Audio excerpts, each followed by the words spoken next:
사도신경으로 신앙 고백 드립니다. 나는 전능하신 아버지 하나님 천지의 창조주를 믿습니다. 나는 그의 유일하신 아들 우리 주 예수 그리스도를 믿습니다. 그는 성령으로 잉태되어 동정녀 마리아에게서 나시고 본디오 빌라도에게 고난을 받아 십자가에 못 박혀 죽으시고 장사된 지 사흘 만에 죽은 자 가운데서 다시 살아나셨으며 하늘에 오르시어 전능하신 아버지 하나님 우편에 앉아 계시다가 거기로부터 살아있는 자와 죽은 자를 심판하러 오십니다. 나는 성령을 믿으며 거룩한 공교회와 성도의 교제와 죄를 용서받는 것과 몸의 부활과 영생을 믿습니다. 아멘. 찬송가 109장입니다. 109장.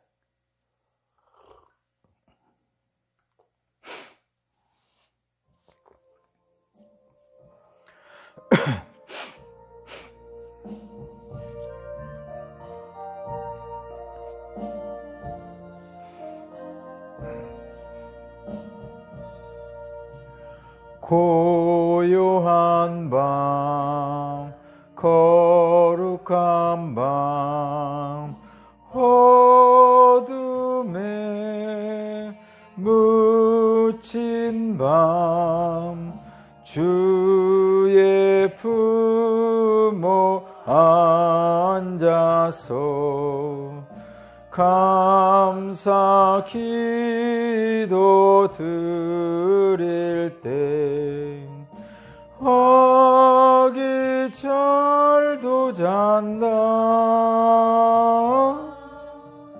아기 잘도 잔다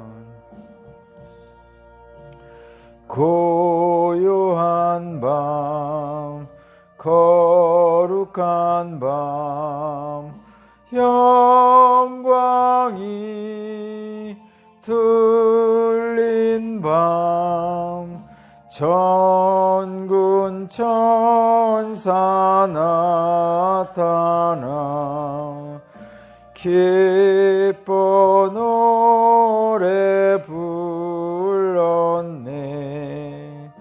구주하셨도다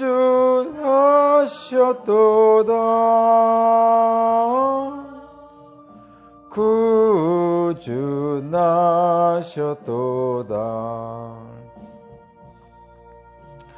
고요한 밤 거룩한 밤 동방의 박사들 별을 보고 찾아와 구로 경배 드렸네 구주 나셨도다 구주 나셨도다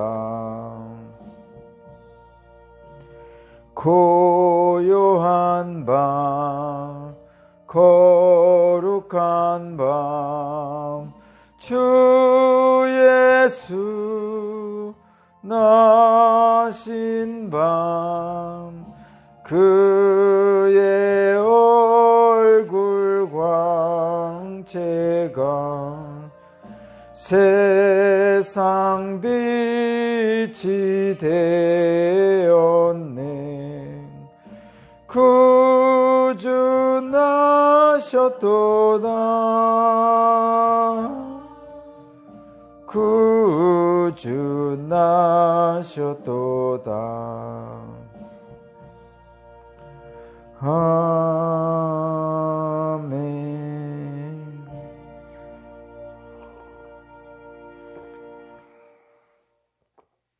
아멘. 오늘 신 하나님 말씀은 누가복음 2장 1절에서 14절입니다. 누가복음 2장 1절에서 14절입니다.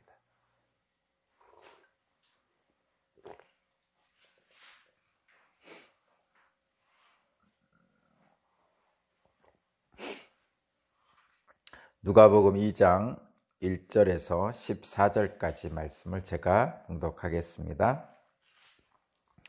그때에 아우구스투스 황제가 칙령을 내려 온 세계가 호적 등록을 하게 되었는데, 이 첫 번째 호적 등록은 구레뇨가 시리아의 총독으로 있을 때에 시행한 것이다. 모든 사람이 호적 등록을 하러 저마다 자기 고향으로 갔다. 요셉은 다윗 가문의 자손이므로 갈릴리의 나사렛 동네에서 유대에 있는 베들레헴이라는 다윗의 동네로 자기의 약혼자인 마리아와 함께 등록하러 올라갔다.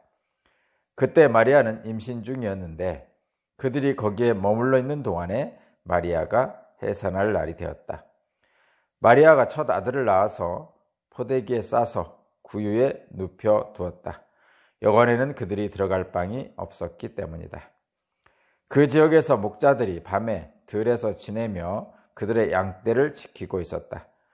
그런데 주님의 한 천사가 그들에게 나타나고 주님의 영광이 그들을 두루 비추니 그들은 몹시 두려워했다. 천사가 그들에게 말하였다. 두려워하지 말아라. 나는 온 백성에게 큰 기쁨이 될 소식을 너희에게 전하여 준다. 오늘 다윗의 동네에서 너희에게 구주가 나셨으니 그는 곧 그리스도 주님이시다.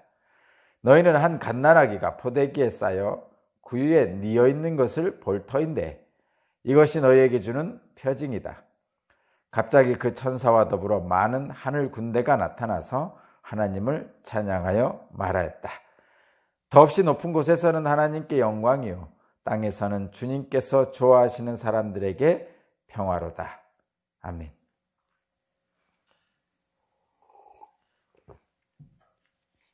오늘 말씀의 제목은 임마누엘의 은혜 성육신입니다. 임마누엘의 은혜 성육신. 핵심적인 단어를 제목으로 삼는다면 낮은 자리, 겸손, 섬김입니다. 먼저 성탄절을 축하드립니다. 예수께서 나셨습니다. 2000년 전에 나셨습니다. 오늘이 그날을 기념하는 날입니다. 오늘 말씀은 예수께서 탄생하시는, 아기 예수로 탄생하시는 그 장면을 보여주고 있습니다. 첫 번째 장면은 나사렛에서 살고 있는 요셉과 마리아가 베들레헴으로 가서 아기를 낳는, 아기 예수를 낳는 장면이고, 두 번째 장면은 그 기쁜 소식을 들에서 양을 치는 목자들에게 천사들이 전해주는, 그리고 그것을 기뻐하는 목자들의 모습을 우리에게 보여주고 있습니다. 먼저 역사적으로 보면 아우구스투스 황제, 개역개정은 아우구스도 황제라고 그렇게 하는데, 로마의 아우구스트 황제가 즉위할 때가 예수님이 태어날 때하고 비슷합니다. 시저의 양아들이었던 옥타비아누스가 권력투쟁에서 승리하고 왕이 되었어요. 그리고 처음으로 자신을 황제라고 칭합니다. 그 전에는 공화정 시대로서 왕이라고 하지 않았어요. 황제라고 하지 않았습니다. 그런데 이 옥타비아누스가 권력투쟁에서 승리를 하고 자기 자신을 제1시민이라는 의미로 아우구스투스라고 부르기 시작했습니다. 이때가 예수님이 태어나던 때입니다.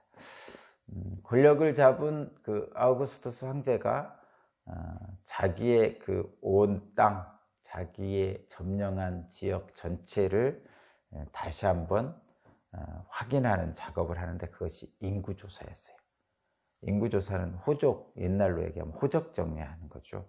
그래서 로마에 지배하였던 모든 나라들의 인구조사를 했습니다. 역사적으로 실제로 했습니다.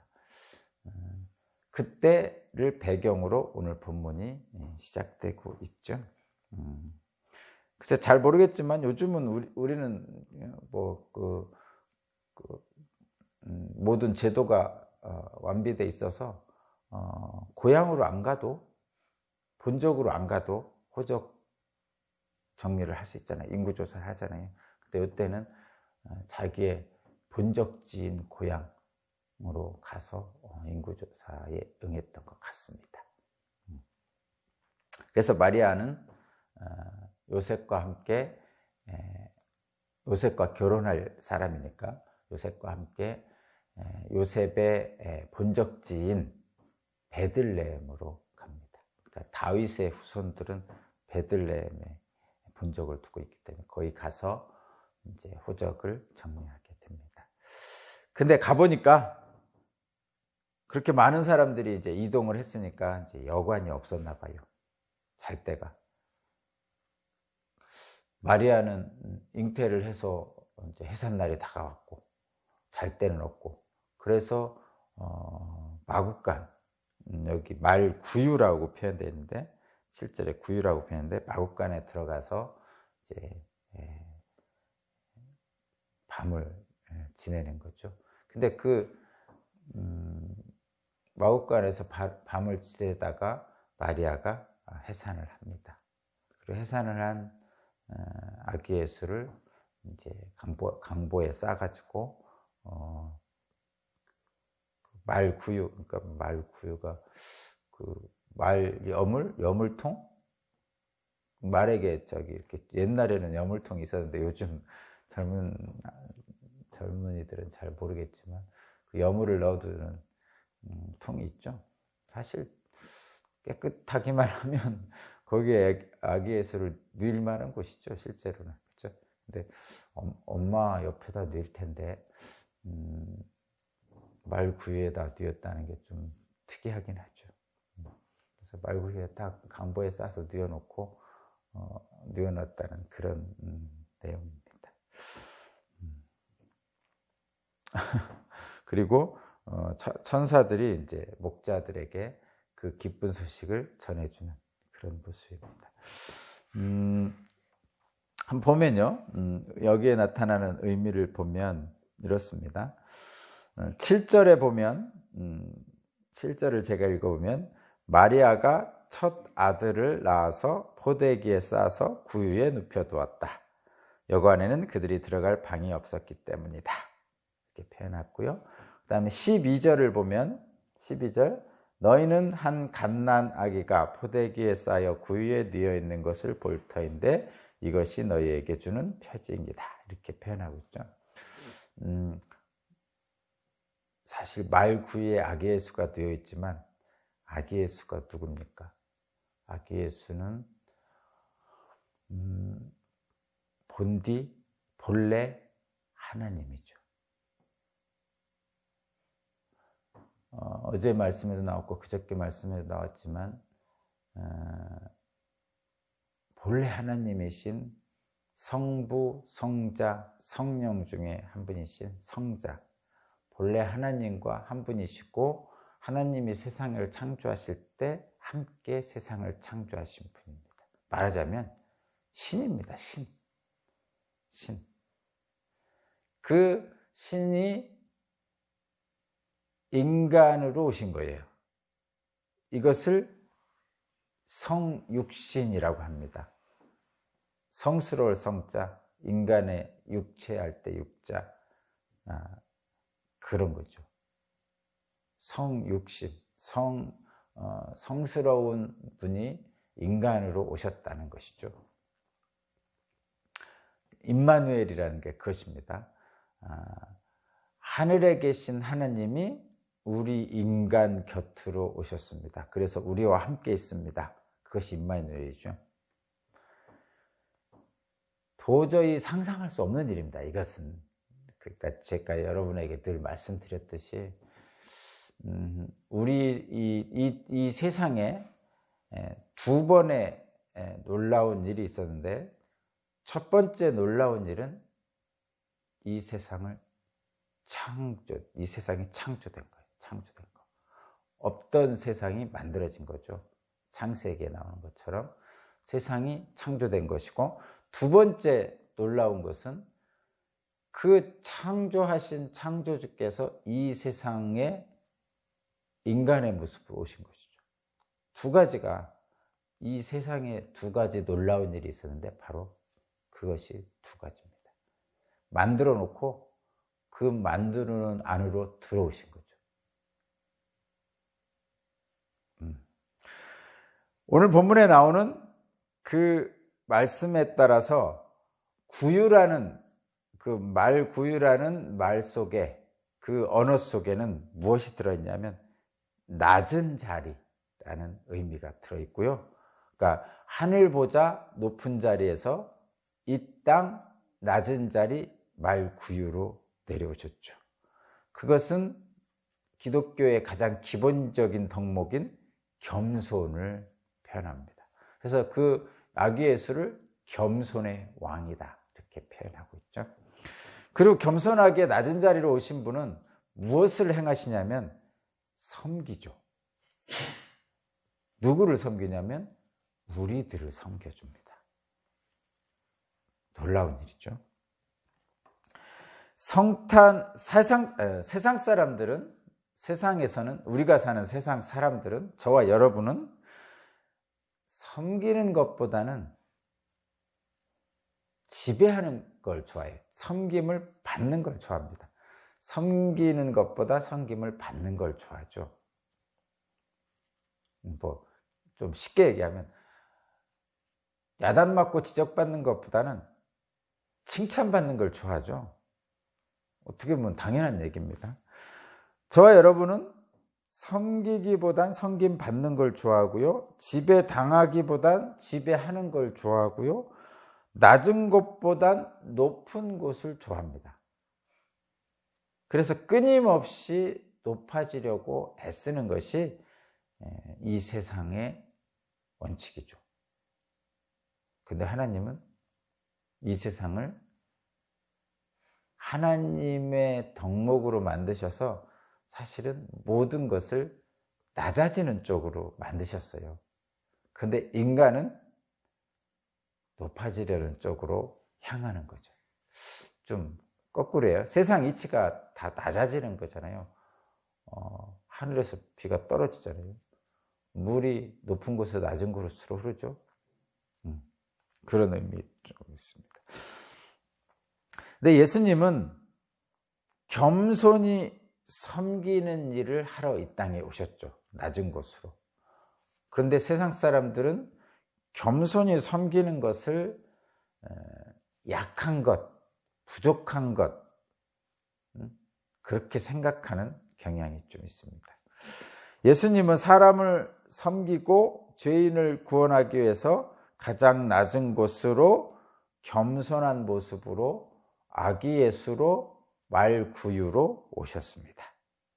그러니까 저와 여러분은 주님에 따르는 제자잖아요. 믿는 사람들이잖아요. 그러니까 주님에 따라가야 되죠.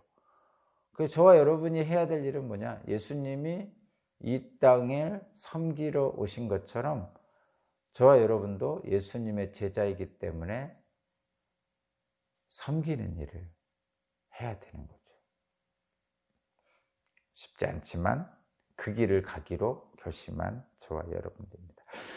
이 성탄의 계절에, 오늘 성탄절이잖아요. 이 성탄의 계절에 날도 춥지만 우리에게 주시는 하나님의 뜻은, 오늘 말씀을 통해서 이 성탄의 계절에 우리가 보아야 될 예수님의 모습은 화려한 크리스마스 장식 속에 있는 예수님이 아니고 우리 때문에 하늘 보자 버리고 이 땅에 오신 말구유 속에 있는 아기 예수님입니다. 가끔 가다 보면 성탄절을 기념하는 모습 속에 말구유를 아주 화려하게 장식해 놓는 경우가 있습니다.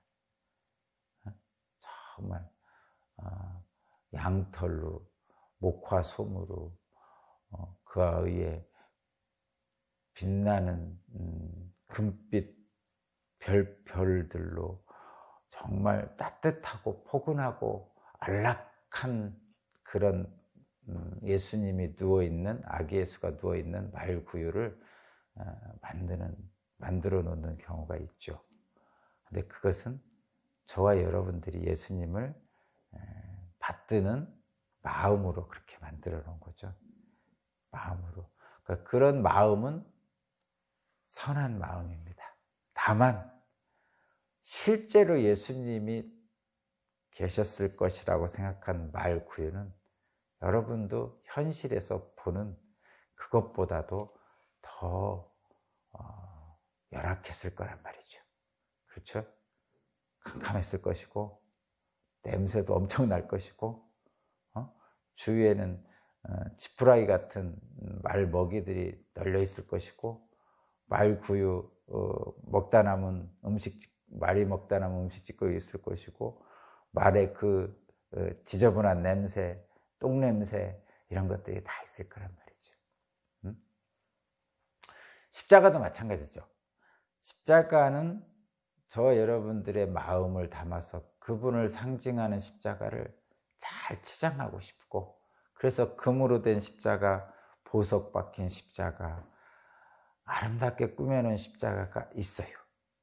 그러나 실제로는 사형틀이잖아요. 그 사형틀을 누가 보석 받고 금으로 장식합니까?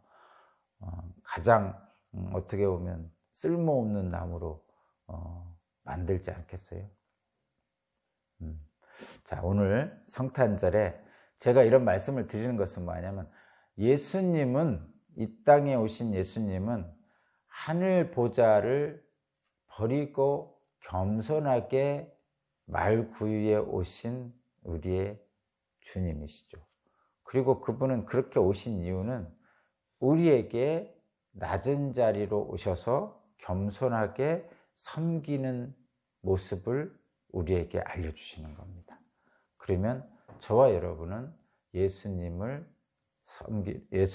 따라 행하는 제자로서 오늘 우리가 해야 될 일이 무엇인가를 다시 한번 생각을 해봐야 됩니다. 14절이 복음입니다. 축복입니다. 그래서 14절을 한번 보겠습니다. 자, 그리스도 예수를 따라 섬기는 제자로서의 삶을 사는 저와 여러분들에게 하나님께서는 무엇을 주시냐면 14절에 축복의 말씀을 주십니다. 더없이 높은 곳에서는 하나님께 영광이요.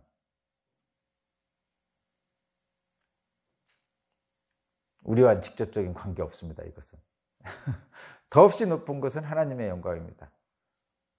뭐 직접적인 관계는 없어요. 본질적으로는 관계가 있지만 우리와 직접적인 관계 있는 건 그 밑에입니다. 땅에서는 주님께서 좋아하시는 사람들에게 평화로다. 아멘. 땅에서는, 저와 여러분들에게는 주님께서 좋아하시는 사람들, 누구예요? 주님께서 좋아하시는 사람들, 저와 여러분이죠. 저와 여러분들에게는 평화가. 특별히 요즘 마음이 좀 뒤숭숭하잖아요. 코로나19 때문에 경제적으로도 사는 것이 더 팍팍하고, 가슴 아픈 일이 또 어제 뉴스에서 한번 봤잖아요. 전라북도 익산인가 어디에서 한 가족이 또 살기 어렵다고 빚에 쪼들려서 당한 사고도 있었습니다. 가슴 아프죠. 근데 하나님께서 그런 우리의 모습을 보시고 가슴 아프시겠죠. 저희들도 가슴 아프니까. 춥고 코로나19로 더 살기가 빡빡하고 어떻게 하면 어떻게 해야 되나 하는 막막한 심정도 있고, 남들은 다 화려하게 캐롤송 부르면서 즐기는 것 같은데 왜 나는 그러지 못할까? 특별히 소외된 사람들, 직장을 잃은 분들, 장사가 안 돼서 폐업하는 분들, 참으로 어려운 때입니다. 지난 그 어느 때보다도 어려운 때입니다. 어려운 성탄절 크리스마스를 맞이하고 있습니다. 또 앞으로 이 추운 겨울을 또 몇 개월 보내야 됩니다. 그런데 분명하게 이 성탄절을 통해서 우리에게 메시지를 주시는 예수님의 뜻은 낮은 자리에서 겸손하게 섬기러 오신 예수님을 우리가 볼 수 있습니다. 혹시라도 어려움 속에서 힘들고 어려움 속에서 낙심하고 불안하고 두려운 마음이 있으시면 예수님을 통해서, 이 말씀을 통해서 힘을 얻으시고, 예수님을 좋아하시는 사람들에게 평화를 주신다고 분명하게 말씀하셨으니 그 주님의 겸손한 섬김 안에서 평화를 누리시기를 바랍니다. 그리고 기독교인들인 저와 여러분은 이 성탄절에 예수님을 닮아서 겸손하게 다른 사람을 존중하고 사랑으로 섬기는 그런 사람들이 되기를 바라고요. 오늘 하루도 그렇게 사시기를 바랍니다. 하나님께서 함께 하십니다. 기도드리겠습니다. 임마누엘의 하나님 감사합니다. 가장 연약한 모습으로 겸손하게 낮은 자리로 오신 주님을 기억합니다. 우리를 위하여 하늘 보자 버리고 오셨습니다. 그리고 끝까지 섬겨주셨습니다. 그 뜻을 다시 한번 기억하고 나도 이 어려운 세상에서 다른 사람을 존중하고 사랑으로 섬기는 그런 일들을 행하기를 원합니다. 성령님, 나를 도와주셔서 내가 행할 수 있도록 힘과 용기를 허락하여 주옵소서. 내가 더 사랑하고 내가 먼저 사랑하겠습니다. 모든 걸 주님께 맡기며 예수 그리스도 이름으로 기도합니다. 아멘.